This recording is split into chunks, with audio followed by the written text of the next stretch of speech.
Hello friends, how are you? कैसे हैं आप लोग? मैं आनंद सिद्धम, वेलकम टू रिपब्लिका ऐप। साथ ही रिपब्लिका सिद्धम यूट्यूब चैनल पर आप सभी का बहुत बहुत स्वागत है। आज हम लोग डिस्कशन करेंगे, एक बहुत ही इम्पॉर्टेंट पोस्ट है बीपीएससी का, प्रोजेक्ट मैनेजर का, उसके बारे में। ठंड बहुत ज़्यादा बढ़ गई है और एग्ज़ाम का डेट वगैरह भी घोषित कर दिया गया है।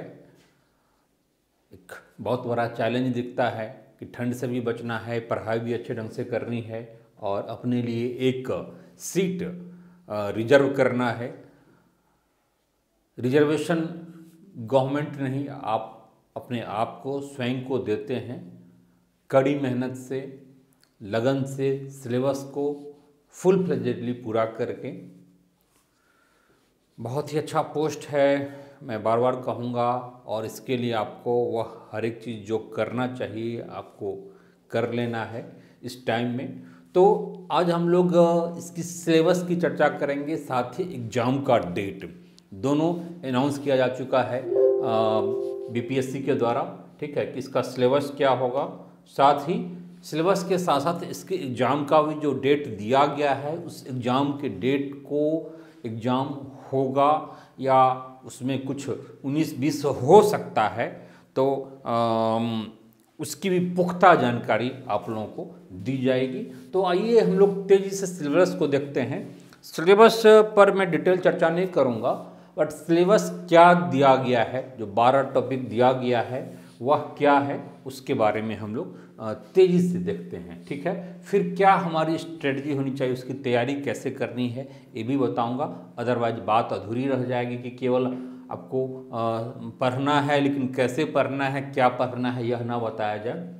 तो आइए, सबसे पहले आप लोग तो रिपब्लिका ऐप को आप लोग इंस्टॉल कर लेंगे। जो लोग नए हैं, पहली बार आ रहे हैं, वह रिपब्लिका सिद्धम यूट्यूब चैनल पर, उन सब का विशेष रूप से स्वागत, और उसको आप सब्सक्राइब कर लेंगे। इस रिपब्लिका ऐप को अपने मोबाइल के प्ले स्टोर में जाकर के इंस्टॉल कर लेंगे। रिपब्लिका के द्वारा ही प्रोजेक्ट मैनेजर का कोर्स भी चलाया जा रहा है, ऑनलाइन कोर्स, जिसमें वीडियो क्लास भी है, क्वेश्चन है, डिस्कशन है, स्टडी मटेरियल है। स्टडी मटेरियल पर काफ़ी ज़्यादा काम किया गया है इस बीच में। तो वह नए सिलेबस के अकॉर्डिंगली ए टू जेड उसका जो भी सिलेबस है कवर किया गया है। एक भी चैप्टर, एक भी यूनिट इधर उधर नहीं, तो काफ़ी हेल्पफुल हो सकता है। साथ ही जो प्रोजेक्ट मैनेजर का जो सिलेबस है, इकोनॉमी, इंडस्ट्री, मेंटल एबिलिटी और करंट, ये चारों चीज़ें बहुत ही अच्छे ढंग से कवर किया गया है।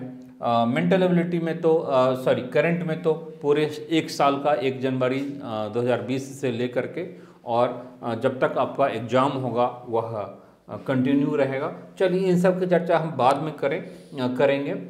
इसके लिए रिपब्लिका से जुड़ने के लिए आप जो यह रिपब्लिका का व्हाट्सअप नंबर है, इससे भी आप लोग जुड़ सकते हैं। कोई प्रॉब्लम होगी तो 7678599093 पर, ठीक है, यहाँ पर अपना नाम और प्रोजेक्ट मैनेजर लिख करके भेज देंगे, और साथ ही आप कॉल भी कर सकते हैं। तो आइए डिटेल में पहले हम लोग सिलेबस की चर्चा करते हैं। सिलेबस में टोटल 12 चैप्टर बीपीएससी ने दिया है। हालांकि सिलेबस को अनाउंस करने में उसने काफ़ी टाइम लिया, लेकिन चलिए, बहुत अच्छी बात है कि सिलेबस को बहुत ही अच्छे ढंग से एक एक उसमें चैप्टर के साथ सब चैप्टर, टॉपिक है, जो भी है सारी चीज़ें क्लियर कट कर दिया गया है। तो इसमें टोटल 12 चैप्टर है। हालांकि एक बात है इसमें कि इसके अलावा, ठीक है, हो सकता है कि कुछ क्वेश्चन दाएं बाएं भी आपसे पूछा जा सकता है कि पर्टिकुलर कोई चैप्टर है तो बहुत सारा इसमें कवर नहीं किया गया है। अगर इकोनॉमिक्स पॉइंट ऑफ व्यू से अगर हम देखें तो बहुत सारा चैप्टर मिसिंग भी है इकोनॉमिक्स का, खासकर इंडस्ट्री वाले पार्ट में भी और इकोनॉमी वाले पार्ट में भी। तो चलिए, उसकी भी चर्चा हम लोग करेंगे। तो जो पहला चैप्टर है यूनिट है आपके सिलेबस में प्रोजेक्ट मैनेजर के लिए, वह है ये देखिए syllabus for Indian economy and industry. ठीक है, तो पहला आपका चैप्टर इसमें जो डाला गया है, यूनिट आ गया है इंट्रोडक्शन टू इकोनॉमिक्स। इकोनॉमिक्स की एक प्रारंभिक परिचय है, और इसमें जैसा कि हम लोग जानते हैं कि इकोनॉमिक्स में एक तरह से हम कह सकते हैं इसका अल्फ़ाबेट इकोनॉमिक्स का इसमें मेजरमेंट ऑफ इनकम वगैरह से हम लोग करते हैं जनरली शुरुआत। तो इसमें वही है कि मेजरमेंट ऑफ इनकम है या इकोनॉमिक ग्रोथ है, तो वही इस चैप्टर में लिया गया है, जिसमें हम जीडीपी है, ग्रॉस डोमेस्टिक प्रोडक्शन है, जीएनपी है, पोटेंशियल जीडीपी है, पर कैपिटा इनकम है, और परचेजिंग पावर पैरिटी है। तो इन सारे टॉपिक्स को हम लोग देखेंगे अच्छे ढंग से। अभी मैं डिटेल में नहीं जाऊंगा, एक बार मैं चर्चा कर देता हूं कि फिर इसका हम डिटेल में भी हम चर्चा करेंगे। ठीक है, तो इंट्रोडक्शन टू इकोनॉमिक्स में आपका यह टोटल 5 टॉपिक है। ठीक है, नेक्स्ट यूनिट आपका आता है इंडियन इकोनॉमिक्स एंड प्लानिंग। ये काफ़ी इम्पॉर्टेंट है। ठीक है, अच्छा, इन सब के बारे में जो मैं आप लोगों को नोट्स दूंगा, ठीक है, ऐप पर डाला जा चुका है, जो रिपब्लिका का ऐप पर प्रोजेक्ट मैनेजर का कोर्स चल रहा है, तो उस पर डाला जा चुका है ऑलमोस्ट सारा। एक चैप्टर का अभी नहीं डाला गया है, तो अभी डाल दिया जाएगा। ठीक है, तो इसमें डिटेल में हम लोग, ऐसा नहीं कि केवल जीडीपी जीएनपी में क्या अंतर है, सारी चीज़ों को कोरिलेट करके भी हम लोग देखेंगे अच्छे ढंग से। ठीक है, दूसरा है कि Indian economics and planning. Indian economics and planning chapter काफ़ी इम्पॉर्टेंट चैप्टर है, और ये पूरे इकोनॉमी का बैकबोन माना जाता है। इसमें कहीं न कहीं आफ्टर इंडिपेंडेंस हमारा जो एक ग्रोथ का मॉडल रहा है, और हमने 5 ईयर प्लानिंग के माध्यम से अपने कंट्री का, एग्रीकल्चर का, इंडस्ट्री का, सर्विस सेक्टर का विकास किया है। ठीक है, तो उन सारे चीज़ों को इसमें हम देखते हैं प्लानिंग में। प्लानिंग इसमें है कि Indian economy sectors and there components. ठीक है, हमारा कंपोनेंट्स क्या क्या रहा है। ठीक है, इंडियन इकोनॉमी का जो विभिन्न सेक्टर हैं उसके कंपोनेंट्स है। फिर प्लानिंग में एम विश्वेश्वरैया प्लान है, फिक्की प्लान है, बॉम्बे प्लान है। ठीक है, ये सब आज़ादी से पहले ही एक्टिवेट हो गए थे, और आज़ादी के बाद में फिर Nehru Mahalanobis model of economic growth है, रोलिंग प्लान है, राव मनमोहन साहब का जो 1991 में जो हमारा इकोनॉमिक रिफॉर्म हुआ था वह मॉडल है। इसकी क्या खासियत है। ठीक है, ये जो जनता पार्टी की गवर्नमेंट आई थी उसमें रोलिंग प्लान, गुन्नार मिडल के रोलिंग प्लान को एडॉप्ट किया गया था। फिर गांधीयन प्लान है, गांधीयन प्लान हमारे इंडिपेंडेंस से पहले वाला ही है। फिर पीपुल्स प्लान भी आपका वहीं वाला है, और सर्वोदय प्लान। एक गांधी पीपुल्स प्लान और सर्वोदय प्लान यहाँ आज़ादी से पहले वाला है। आज़ादी के बाद वाले में हम नेहरू महालनोबिस मॉडल प्लान को देखते हैं, रोलिंग प्लान को देखते हैं, और राव मनमोहन सिंह मॉडल को हम देखते हैं। ठीक है, तो देखिए कि काफ़ी अच्छे ढंग से वेल डिफाइंड यह सिलेबस है आपका। ठीक है, और एक एक करके हम लोग सारी डिटेल में देखेंगे। क्वेश्चन कहीं से भी बने, चाहे ऑब्जेक्टिव क्वेश्चन हो, हालांकि पीटी में तो ऑब्जेक्टिव क्वेश्चन ही आना है, लेकिन आगे आप जब आपका प्रोजेक्ट मैनेजर का मेंस का एग्जाम होगा तो वहाँ पर भी ये सारी चीज़ें आपकी काम आएगी। जैसे मान लीजिए यहाँ पर आ जाए कि राव मनमोहन मॉडल सिंह का जो मॉडल है इकोनॉमिक ग्रोथ का वह क्या है, या इकोनॉमिक रिफॉर्म क्या है, इकोनॉमिक रिफॉर्म में क्या क्या नई चीज़ें रही है, तो उसको हम लोग देखेंगे। एक अलग से भी चैप्टर है इस इकोनॉमिक रिफॉर्म पर। आगे हम लोग देखिए कि प्लानिंग से ही रिलेटेड चीज़ें हैं कि प्लानिंग कमीशन को अब नीति आयोग के द्वारा रिप्लेस कर दिया गया है 1 जनवरी 2015 से। तो नीति आयोग के बारे में डिटेल में अब जानना काफ़ी इम्पॉर्टेंट है। तो देखिए planning commission versus NITI Aayog. ठीक है, मैं थोड़ा सा और इनलार्ज कर देता हूँ। साथ ही planning commission and NITI Aayog यानी दोनों में क्या तुलना है, दोनों में क्या अंतर है, समानता है, क्यों लाया गया, क्यों रिप्लेस किया गया है, लाने की आवश्यकता क्या थी, और साथ ही अब 5 साल होने जा रहा है, हो चुका है, तो इस 5 साल में नीति आयोग ने क्या किया है। ठीक है, अब हमारा मॉडल क्या है विकास का, अपने विकास को हम कैसे करते हैं जब अब प्लानिंग कमीशन नहीं रहा तो। ठीक है, तो डिटेल में हम लोग देखेंगे AIIMS and objectives of NITI Aayog क्या है, इसका उद्देश्य क्या है, किस ऑब्जेक्टिव से लाया गया है, नीति आयोग का स्ट्रक्चर है ऊपर से नीचे तक, फंक्शन इम्पोर्टेंट है नीति आयोग का फंक्शन क्या है, और नीति आयोग अचीवमेंट्स की चर्चा काफ़ी इम्पोर्टेंट है, और हम लोगों को जनरली इसके बारे में जानकारी नहीं है या फिर काफ़ी कम है। तो नीति आयोग का जो अचीवमेंट है हम लोग साल दर साल देखेंगे कि इस 5 साल में इसने क्या अचीवमेंट किया है, स्पेशली 2017, 18, 19 और 19-20 को हम लोग डिटेल में देखेंगे कि इसकी अब तक की अचीवमेंट क्या रही है, और वहाँ से क्वेश्चन बन सकता है, क्योंकि नीति आयोग का जो अचीवमेंट है वह काफ़ी इम्पॉर्टेंट रहा है। ठीक है, अब आ जाइए, नीति आयोग हो गया, अब है फिस्कल सिस्टम। हमारा जो फिस्कल सिस्टम है वह काफ़ी इम्पॉर्टेंट है देश की अर्थव्यवस्था के लिए। तो इसमें फिस्कल पॉलिसी का जो डिफिनेशन है उसको हम लोग देखते हैं, डिफिसिट और उसकी जो टाइप्स हैं इसको देखते हैं। FRBM एक्ट काफ़ी इम्पॉर्टेंट है, साथ ही रिकमेंडेशंस ऑफ एनकेसिंग कमिटी का क्या रिपोर्ट रहा है, जीरो बेस्ड बजटिंग क्या रहा है, क्राउडिंग आउट क्या रहा है। ठीक है, फिर बजट रिफॉर्म क्या है, मसाला रिफॉर्म क्या है। इसमें देखिए बहुत सारे लेटेस्ट चीज़ों को भी ऐड किया गया है। इकोनॉमी के बिल्कुल ही अभी जो लेटेस्ट पार्ट चल रहा है इंडियन इकोनॉमी में उसको भी इसमें डाला गया है आपके सिलेबस में। बजट रिफॉर्म को हम लोग काफ़ी अच्छे ढंग से देखेंगे। फिर मसाला बॉन्ड है, NRI बॉन्ड है, डेप्ट GDP रेशियो है, फिस्कल ड्रैग है, फिस्कल क्लिफ है। तो इन सारी चीज़ों को हम लोग फिस्कल सिस्टम में उसमें हम लोग देखेंगे। आगे है मॉनेटरी पॉलिसी काफ़ी इंपॉर्टेंट होता है किसी इकोनॉमी के लिए, जो मौद्रिक नीति है। ठीक है, हालांकि फिस्कल पॉलिसी और मॉनेटरी पॉलिसी में काफ़ी अच्छा एक कोरिलेशन होता है, मजबूत रिलेशन होता है। ठीक है, तो मॉनेटरी पॉलिसी में इसीलिए दोनों को ऊपर नीचे भी रखा गया है। इसमें दोनों काफ़ी ज़्यादा मिलता जुलता भी है।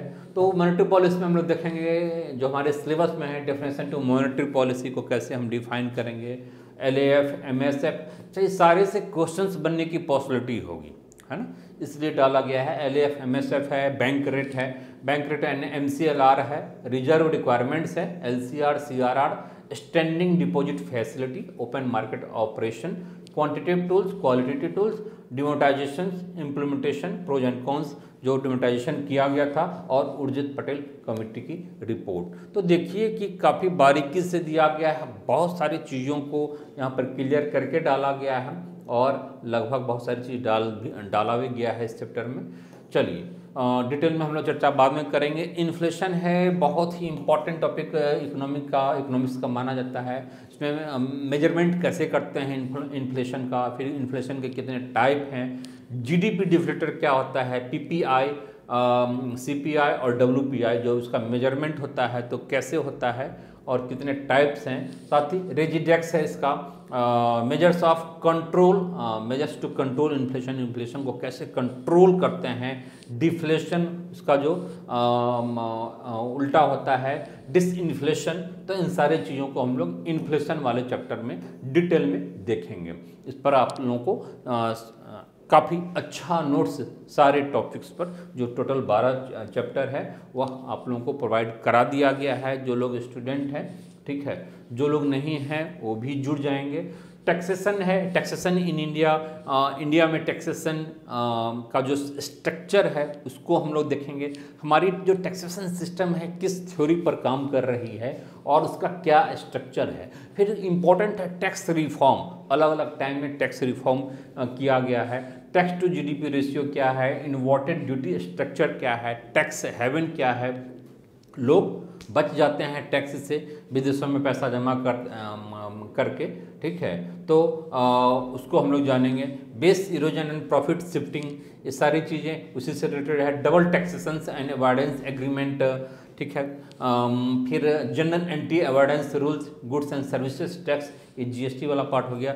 GST काउंसिल और टैक्स स्लैब्स अंडर में GST में कितने टैक्स स्लैब हैं, तो ये सारा आपका GST से रिलेटेड हो गया। ठीक है, चलिए तेजी से हम लोग देखते हैं आगे। इसमें अगला जो 8वां यूनिट है वह है generation of economic reform in India. और इसमें क्या है, फर्स्ट जनरेशन रिफॉर्म है, तो जनरली हम लोग फर्स्ट रिफॉर्म जनरेशन को तो जानते हैं, लेकिन सेकेंड जनरेशन रिफॉर्म को या थर्ड जनरेशन रिफॉर्म के बारे में बहुत ज़्यादा जानकारी नहीं होती है। मोटा मोटी हर एक चीज़ को तो हम कहीं ना कहीं जान रहे होते हैं, बट यहाँ पर मोटा मोटी जानने से और लगभग से चीज़ काम नहीं चलेगी, क्योंकि वहाँ पर ऑब्जेक्टिव क्वेश्चन बनेगा, वो फैक्चुअल नेचर का हो सकता है, तो उसके बारे में कॉन्क्रीट जानकारी आपकी होनी चाहिए। तो इसमें क्या फर्स्ट जनरेशन ऑफ रिफॉर्म है, इसमें promotion to private sector, public sector reform, external sector हो गया, फाइनेंशियल सेक्टर रिफॉर्म हो गया और टैक्स रिफॉर्म हो गया। ये सारी रिफॉर्म हमारी फर्स्ट जनरेशन रिफॉर्म में, इकोनॉमिकल रिफॉर्म में आता है। फिर इसके बाद सेकंड जनरेशन रिफॉर्म है, तो इसका क्या टाइमिंग था सेकंड जनरेशन रिफॉर्म का और इसमें क्या क्या रिफॉर्म किया गया। तो फैक्टर मार्केट रिफॉर्म है, public sector reform, reforms in government and public institutions, देख लीजिए, ठीक है। ये सारी चीज़ें आपकी फर्स्ट रिफॉर्म में नहीं थी। Legal sector reform and reforms in critical areas. फिर अगला है थर्ड जनरेशन रिफॉर्म, ठीक है। तो थर्ड जनरेशन रिफॉर्म की जो महत्वपूर्ण चीज़ें हैं उसको हम लोग देखेंगे। 9th चैप्टर हमारा जो है यूनिट है वह है globalisation and its impact on Indian economy.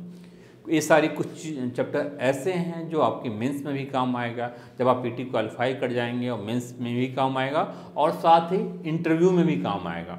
तो जिन लोगों को इकोनॉमिक्स कम आता है या नहीं आता है, तो थोड़ा सा इकोनॉमिक्स से लगाव आपको बढ़ाना पड़ेगा अगर प्रोजेक्ट मैनेजर में क्वालिफाई करना है। और इतना अच्छा पोस्ट है तो बिल्कुल क्वालिफाई तो करना ही करना है आपको, क्योंकि सिलेक्शन लेना है और एक जॉब सेटिस्फेक्शन चाहिए, एक अच्छी जॉब चाहिए, तो आपको ऐसा करना ही होगा और इसमें पूरी हेल्प आपको रिपब्लिका की ओर से मिलेगा। 10वां जो यूनिट है micro small and medium enterprises, काफ़ी इम्पॉर्टेंट चैप्टर है और ये आपका इंडस्ट्री से रिलेटेड है, ठीक है। तो इंडस्ट्री में क्या होता है, एक तो हैवी इंडस्ट्री होता है, दूसरा होता है कि माइक्रो स्मॉल और मीडियम इंटरप्राइजेज, तो उसको हम लोग डिटेल में जानेंगे। इसमें लेटेस्ट से लेटेस्ट चीज़ें भी हैं। तो माइक्रो स्मॉल और मीडियम इंटरप्राइजेज से डेवलपमेंट से रिलेटेड एक एक्ट गवर्नमेंट की आई है 2006 में, तो उस एक्ट को हम लोग डिटेल में देखेंगे, है ना। फिर है कि कुछ टर्मोलॉजी है जो एक्ट वगैरह में यूज किया गया है और एक डे टू डे एक इंडस्ट्रियलिस्ट को इन चीज़ों से सामना करना पड़ता है, वह है एमएसएमई समाधान, ठीक है, समाधान। फिर एमएसएमई संबंध, ठीक है। समाधान क्या है, तो कैसे मतलब उनका पैसा अगर पे नहीं किया गया है तो उस संदर्भ में है, उसके लिए क्या प्रोविज़न है। जो माइक्रो स्मॉल इंडस्ट्रियलिस्ट हैं उनके संदर्भ में सारी चीज़ें हैं। फिर एमएसएमई संबंध है, संपर्क है, enterprises and skill development programmes है, इंफ्रास्ट्रक्चर डेवलपमेंट प्रोग्राम है, PMEG e portal Udyam registration, online registration for MSE data bank, Sfurti और एस्पायर, ठीक है। तो इसमें बहुत ही इस चैप्टर में, एमएससी वाले चैप्टर में बहुत ही बारीकी से चीज़ों को रखा गया है, ठीक है।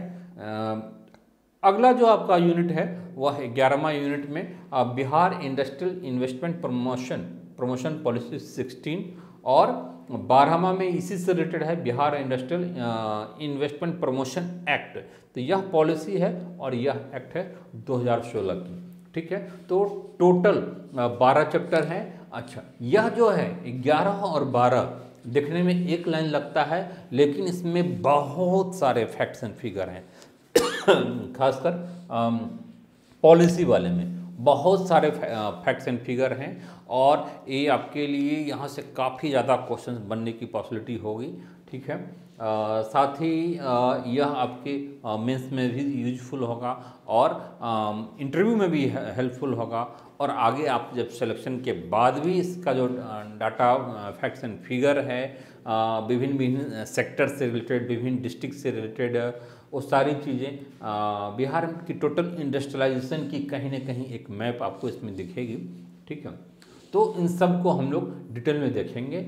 इन सब के अलावा ये जो 12 यूनिट है, इस 12 यूनिट के अलावा भी कुछ ऐसी चीज़ें हैं जो आपको बियॉन्ड पूछा जा सकता है। कई बार होता है कि सिलेबस इससे परे भी, और खासकर बीपीएससी तो बिल्कुल ही करती है, या फिर जनरली कोई भी एग्जाम में, ठीक है, उससे रिलेटेड मान लीजिए फाइनेंशियल सिस्टम है या फिर मॉनेटरी सिस्टम है, तो इसमें कहीं ना कहीं आप देखेंगे कि बैंकिंग सिस्टम छूट रहा है। तो वह बैंकिंग सिस्टम जो हमारे फाइनेंशियल सिस्टम और मॉनेटरी सिस्टम से कोरिलेट हो रहा है, तो वहाँ से प्रश्न अगर आ जाए तो आप उसके विरुद्ध केस नहीं कर सकते हैं, है ना, कि आपने क्यों पूछ दिया, क्यों उससे रिलेटेड है। आपको फाइनेंशियल सिस्टम पढ़ना है, मॉनेटरी सिस्टम पढ़ना है, लेकिन बैंकिंग सिस्टम इसमें अलग से नहीं दिया गया है। जबकि बैंकिंग सिस्टम को अलग से हम क्लासीफाइड करते हैं इकोनॉमिक्स के सिलेबस में, तो वहाँ से भी प्रश्न बन सकता है।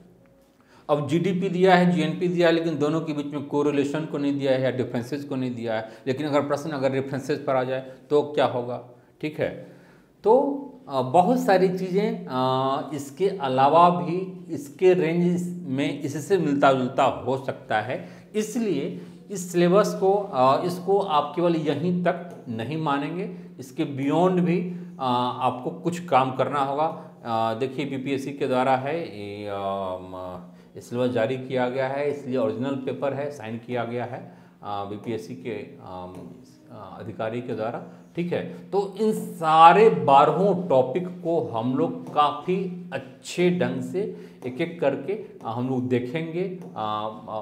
यूट्यूब पर बहुत कुछ पॉसिबल नहीं हो पाता है, एक लिमिटेशन होती है, तो यूट्यूब पर तो नहीं, जो रिपब्लिका का ऐप है इस पर हमने बहुत सारी चीज़ें आपको डाल भी दिया है, बहुत सारी चीज़ें हमने डाल दिया है, ऑलमोस्ट सारी चीज़ें हमने इसका नोट्स डाल दिया है। जिन लोगों को सॉफ्ट कॉपी से एक सेटिस्फैक्शन नहीं हो रहा है पीडीएफ फॉर्मेट से, तो वह क्या कर सकते हैं, हार्ड कॉपी भी मंगवा सकते हैं। हार्ड कॉपी आपके घर तक अवेलेबल हो जाएगा, आप व्हाट्सएप नंबर पर कांटेक्ट कर लेंगे, ठीक है, जहाँ भी आप रहते हो, ठीक है, वह अवेलेबल हो जाएगा। बहुत सारे लोग आउट ऑफ इंडिया से भी जुड़े हुए हैं प्रोजेक्ट मैनेजर के लिए, तो कोई बात नहीं, आप इंडिया के बाहर भी जहाँ आप हैं, जैसे यूएई वगैरह से कुछ लोग जुड़े हुए हैं, तो उनको भी अवेलेबल हो जाएगा, ठीक है। तो साथ ही इस रिपब्लिका के ऐप पर जो प्रोजेक्ट मैनेजर का कोर्स चल रहा है, तो उसमें इसके अलावा भी बहुत सारी चीज़ें होगी। चूँकि पहले सिलेबस नहीं जारी किया गया था, तो सिलेबस जारी नहीं किया गया था, तो हम लोग ऐसे ही इंडियन इकोनॉमी और इंडस्ट्री को हम लोगों ने काफ़ी अच्छे ढंग से कोशिश किया था करने का। और इसमें बहुत सारे ऐसे चैप्टर हैं जो हमारे लिए इम्पोर्टेंट हो सकता है, डायरेक्ट यहाँ पर नहीं दिया गया है, लेकिन इनडायरेक्ट इसके रेंज में आता है, जहाँ से क्वेश्चन बनने की पॉसिबिलिटी होगी, ठीक है। तो वो सारा चीज़ यहाँ पर डाला गया है। आई थिंक अभी 105 वीडियोज होगा, इसमें और भी वीडियोज डाल दिया जाएगा, ठीक है। तो ये सारी चीज़ें हो गई। अब है कि थोड़ा सा एग्ज़ाम के बारे में चर्चा हम लोग कर लें। तो एग्ज़ाम का डेट जो है, एग्ज़ाम का डेट जैसा कि हम लोग जानते हैं कि 7 फरवरी का डेट इसमें एक अनाउंस किया गया है। बट इसी एग्ज़ाम के दिन एक दूसरा एग्ज़ाम भी है बीपीएससी का ही, एपीओ का। तो इसलिए स्वाभाविक सी बात है कि बहुत सारे स्टूडेंट्स दोनों एग्ज़ाम देंगे। जिन लोगों ने लॉ किया हुआ है, एलएलबी किया हुआ है, तो भाई ऐसा तो हो नहीं सकता है कि भाई एक ही स्टूडेंट से आप 2 फॉर्म आपने भरवा लिया, एपीओ का भी फॉर्म भरवा लिया और प्रोजेक्ट मैनेजर का भी फॉर्म भरवा लिया। एपीओ का इसलिए क्योंकि उसने लॉ बैकग्राउंड है। दूसरा है कि हो सकता है उसका ग्रेजुएशन में इकोनॉमिक्स रहा हो, एमबीए रहा हो, ठीक है, इंजीनियरिंग रहा हो। ऐसे में उसने दोनों फॉर्म भरा है और केवल आप अलाउ करेंगे एक एग्ज़ाम के लिए उस दिन, तो ऐसा तो एक फंडामेंटल राइट्स का कहीं न कहीं उल्लंघन है, एक बिल्कुल ही अवैधानिक हो जाएगी चीज़ें। तो ऐसा नहीं होगा कि दोनों एग्ज़ाम एक ही दिन ले लिया जाए, एपीओ का भी और प्रोजेक्ट मैनेजर का भी। तो इसलिए एग्ज़ाम का डेट आगे पीछे हो सकता है। आगे पीछे क्या होगा मैं अभी आपको डिक्लेयर नहीं करूंगा, समय आने पर मैं बताऊंगा, क्योंकि मैं स्वयं ही कांटेक्ट में हूं बीपीएससी, और थोड़ा सा वेट एंड वॉच आप कीजिए तो मैं क्लियर कर दूंगा कि इसका डेट क्या होगा, ठीक है। लेकिन इसका डेट 19-20 होगा, यह बिल्कुल ही तय है, ठीक है। तो यह हो गई डेट के बारे में। दूसरी बात है कि जो लोग रिपब्लिका से हम यूट्यूब चैनल पर नहीं जुड़े हैं जुड़ जाएंगे, और प्रोजेक्ट मैनेजर के लिए आप किसी भी ढंग से आप तैयारी करना चाहते हैं तो यहाँ पर आपको बिल्कुल ही A to Z पूरे सिलेबस के एक एक चैप्टर, सब चैप्टर, यूनिट, टॉपिक सारे को बहुत ही अच्छे ढंग से यहाँ पर करवाया गया है। इसमें नोट्स आपको सारा मिल जाएगा, सॉफ्ट कॉपी PDF फॉर्मेट में, हार्ड कॉपी भी आवश्यकता होगी तो भी अवेलेबल हो जाएगा। बहुत सारा वीडियो जो है करंट का, पूरे साल भर का आपका मैटर अवेलेबल करा दिया गया है। मेंटल एबिलिटी की बहुत सारे इसमें वीडियो जो है मैं कोशिश कर रहा हूं कि उस पर भी आप लोगों को, मेंटल एबिलिटी पर भी PDF हमने नहीं डाला है तो वह मैं डाल दूंगा। तो इस कोर्स से जो लोग नहीं जुड़े हैं सर्टेनली जुड़िए, ठीक है। अकॉर्डिंग टू न्यू सिलेबस जो भी है सारे फुलफिल हो रहा है। वीडियोज 105 अभी डाला जा चुका है और अभी बहुत सारे वीडियो डालना भी है। Question answer discussion, study materials, ये 100% आपका स्टडी मटेरियल्स होगा, बिल्कुल ही एज इट इज जो सिलेबस है उसके अकॉर्डिंगली, साथ ही उसके बियॉन्ड जाकर के बहुत सारी चीज़ें हैं जो वहाँ पर आपको अवेलेबल है। आप इससे जुड़ने के लिए जो व्हाट्सएप नंबर है 7678599093 पर आप जुड़ जाएंगे। ये व्हाट्सएप नंबर है, अपना नाम और प्रोजेक्ट मैनेजर लिख करके तो आपको डिटेल में बता दिया जाएगा। आप फ़ोन भी कर सकते हैं। तो ये हो गया। ऐप पर तो आप है ही, यूट्यूब पर प्रकाश धम यूट्यूब चैनल पर आप जुड़ ही चुके हैं, सब्सक्राइब इसको कर लेंगे, ठीक है। अच्छा बुरा जो भी लगे आप कमेंट भी करेंगे। तो ऑल द बेस्ट फ्रेंड्स, और उम्मीद करता हूं कि आप जुड़िए, फ़ायदा उठाइए और सर्टेनली आप अपने लिए एक पोस्ट को आप यहाँ से रिजर्व कर बैठिए। यही हमारी उम्मीद है कि आप ऐसा ही करेंगे और आप सेलेक्ट होकर के प्रोजेक्ट मैनेजर आप बनेंगे। All the best friends, bye.